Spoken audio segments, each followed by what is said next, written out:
जय हिंद दोस्तों, एक बार फिर से आप सभी का स्वागत है आपके अपने चैनल खाकी टाक में। मैं हूं आपका दोस्त, आपका भाई अनुज सिंह, लेकर आया हूं आपके लिए एक इन्फॉर्मेटिव वीडियो। जीडीएस यानी कि ग्रामीण डाक सेवक का आपने फॉर्म फिल कर दिया है और फॉर्म फिल करते समय आपने गलतियां भी खूब की हैं। इन गलतियों को आप कैसे सुधार सकते हैं? क्या आप दोबारा से रजिस्ट्रेशन कर सकते हैं, या जिन बच्चों का फॉर्म किसी स्तर पर पेंडिंग रह गया था, जैसे फी पेमेंट नहीं हो पाया था या फिर रजिस्ट्रेशन इनकम्प्लीट हो गया था, क्या वो दोबारा फॉर्म फिल कर सकते हैं?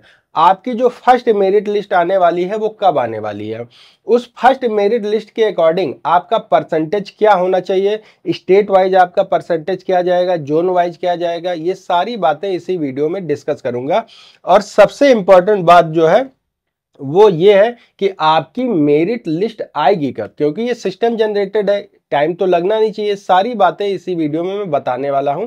बस आपसे रिक्वेस्ट ये करूंगा कि अगर आप चैनल पे पहली बार आए हुए हैं तो चैनल को सब्सक्राइब और वीडियो को लाइक कर लीजिए, जिससे आने वाली हर एक लेटेस्ट वीडियो का नोटिफिकेशन आप तक पहुंचता रहे।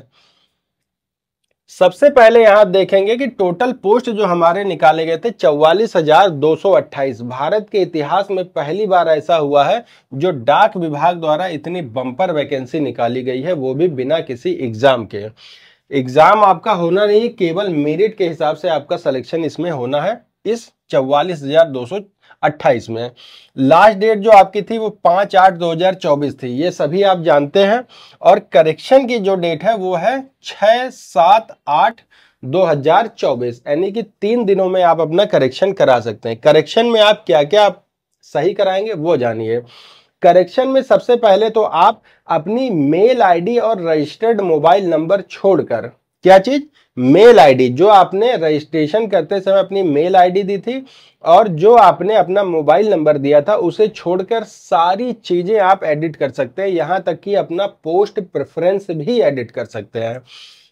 जैसे यहां जो 2 वैकेंसी निकाली गई थी, बीपीएम और एबीपीएम, ब्रांच पोस्ट मास्टर और असिस्टेंट ब्रांच पोस्ट मास्टर। तो पहली बार ऐसा हुआ है कि आप अपना पोस्ट प्रेफरेंस भी इस बार बदल सकते हैं। अब रही बात कि वो बच्चे जिनका फी पेमेंट नहीं हो पाया था या फिर फॉर्म किसी स्तर पर पेंडिंग रह गया था, तो क्या वो भी इसको एडिट कर सकते हैं या भर सकते हैं? तो उनके लिए ऑप्शन नहीं है, उनके लिए ये ऑप्शन नहीं है। क्योंकि अभी आप जीडीएस की ऑफिशियल वेबसाइट पर जब जाएंगे, गूगल पे सर्च करेंगे जीडीएस, तो इंडियन पोस्ट जीडीएस करके जो वेबसाइट आएगी, जब आप उसको ओपन करेंगे तो वो विंडो आपकी ओपन नहीं होगी। वो विंडो केवल करेक्शन की विंडो ओपन होगी, ना कि नया फॉर्म भरने के लिए ओपन होगी। इतनी बात आप समझ गए होंगे। अब बात करते हैं फर्स्ट मेरिट डेट आपकी कब आएगी, फर्स्ट मेरिट लिस्ट जो आपकी आएगी वो कब आएगी। देखिए, इससे पहले जो वैकेंसी आई थी जीडीएस में, उसके अकॉर्डिंग जो रिजल्ट था वो 22 से 25 दिन के अंदर आपका रिजल्ट डिक्लेयर हो जाता था। कितना? 22 से 25 दिन के अंदर आपका रिजल्ट डिक्लेयर हो गया। पिछली जो भी वैकेंसी आप उठा के देख लीजिए, उसका डाटा आपको पता चल जाएगा। और ये सिस्टम जनरेटेड होता है, इसलिए इसमें देर नहीं लगती। अगर ये मैनुअल काम होता तो महीनों, 6 महीनों, सालों लग जाते, लेकिन सिस्टम जनरेटेड है तो आपकी 20 से 25 दिन, 22 दिन में आपकी जो मेरिट लिस्ट है वो आ जाती है। अब बात करते हैं कि जो आपकी ये 44,228 पदों की मेरिट लिस्ट है वो कब आएगी।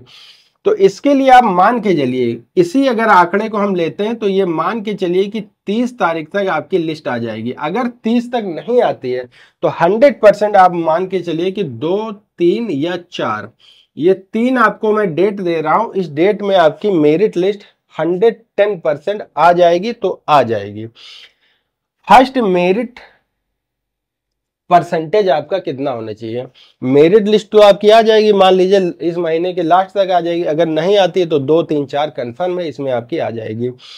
तो आपका परसेंटेज क्या होना चाहिए? भाई मेरिट तो आ गई, अब परसेंटेज। तो अगर आप जनरल कैंडिडेट हैं, या फिर आप ओबीसी कैंडिडेट हैं, या फिर आप ईडब्ल्यूएस कैंडिडेट हैं, तो आपकी जो मेरिट है वो कम से कम यहां होनी चाहिए आपकी 95 to 100%। अगर इतना है तो आप फर्स्ट मेरिट में आ जाएंगे। वहीं अगर आप एससी कैंडिडेट हैं तो आपकी जो होनी चाहिए वो 90 से 100 के बीच होनी चाहिए। वहीं अगर आप एसटी कैंडिडेट हैं तो आपकी जो मेरिट है वो भी लगभग 90 से 100 के बीच आपकी होनी चाहिए, ठीक है। लेकिन यहाँ एक घबराने की जरूरत नहीं है। अब आप बात करेंगे कि सर जिसका 80% है, 85% है या फिर 75% है, उसका सिलेक्शन होगा कि नहीं होगा। पिछली मेरिट जब आप उठा के देखेंगे जीडीएस की तो उसमें पता चलेगा कि 78, 75, 76 नंबर तक सिलेक्शन हुए थे। हुए क्यों थे? जो पहली मेरिट लिस्ट आपकी आएगी वो आएगी 44,228 पदों के लिए। लेकिन बहुत से ऐसे कैंडिडेट हैं जो डीबी में बाहर हो जाएंगे, या फिर ऐसे कैंडिडेट जो केवल और केवल ये देखने के लिए कि मेरा सिलेक्शन होता है कि नहीं, ऐसे कैंडिडेट भी यहां बाहर होंगे। तो ये मान के चलिए कि आपकी जो फर्स्ट मेरिट है उसमें मैक्स टू मैक्स 20,000 बच्चे ही सेलेक्ट होंगे और 20,000 के बाद बच्चे बाहर हो जाएंगे। अब फिर आपके पास बचता है लगभग 24,000 पद। तो 24,000 पदों के लिए फिर लगभग मान के चलिए कि कम से कम 7 से 8 लिस्ट आपकी आएंगी, 7 से 8 लिस्ट आपकी यहां पर आएंगी और आपका सिलेक्शन, ये मान के चलिए कि आपका सिलेक्शन 75% तक होने के चांस है किसी भी स्टेट में, किसी भी जोन में, किसी भी राज्य में, ठीक है। अब ये मान के चलिए कि इतने परसेंटेज अगर आपके हैं तो आपके चांस है हर बार आप जब भी मेरिट आए तो आप उसको उठा के देखिए, आप उसको देखिए कि मेरा हुआ है कि नहीं हुआ है। घबराना नहीं है कि जब पहली मेरिट लिस्ट आ गई वहीं से आप होपलेस हो गए, वहीं से आप परेशान हो गए और आपको अब ऐसा लगा कि मेरा सिलेक्शन नहीं होगा, तो ऐसा बिल्कुल भी नहीं है। यहाँ मेरिट लिस्ट आती रहेगी, आती रहेगी। और ये लिस्ट मैं आपको बता दूं 7 से 8 तो मैंने कम बताया, ये 10 तक जा सकती है, 10 लिस्ट तक आ सकती है। कितनी आ सकती है? 10 लिस्ट यहाँ पर आपकी जारी हो सकती है और इस 10 लिस्ट में कहीं ना कहीं आपका सिलेक्शन हो जाएगा। तो घबराना नहीं है, पेशेंस बना के रखना है, ठीक है। अब इससे रिलेटेड आपके पास कोई डाउट है, आप मुझसे कुछ पूछना चाहते हैं तो बेशक मुझे कमेंट करिएगा, आपका भाई हमेशा आपके लिए अवेलेबल रहता है। तो चलिए मिलते हैं एक और इंफॉर्मेटिव वीडियो के साथ, तब तक आप सभी को जय हिंद, जय भारत।